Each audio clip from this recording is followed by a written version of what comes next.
Nepaprastai įspūdingas, visom prasmėm virtuoziškas, tiek technikos, tiek ir emocijų prasme Liudvigo van Bethoveno 5 simfonijos C-mol atlikimas. Vakarų Vokietijos radijo simfoniniam orkestrui dirigavo Maksimas Jemeljaničevas. Primenu, jog koncertas, kurio įrašo klausėmės, įvyko praeitų metų lapkričio 17 dieną Kiolne. Šio koncerto įrašo dar 30 dienų taip pat kviečiu klausytis užsukus į LRT radioteką. Na, o šio vakaro Euroradio koncerto programą baigėme.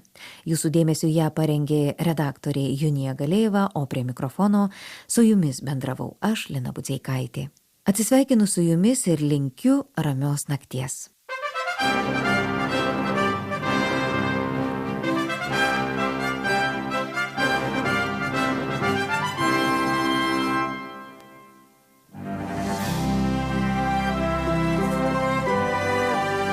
LRT klasika.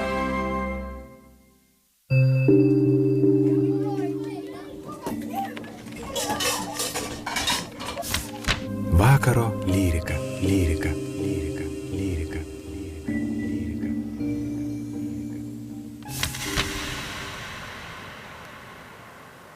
Labas vakaras.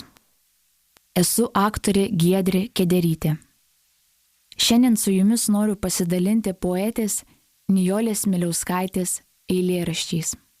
Šią poetę pasirinkau, jausdama, kad mano širdžiai labai atliepia jos atviras, nuoširdus, jautrus ir kartu labai gilus rašymo stilius, kuriame gali jausti tikrą poetės gyvenimą.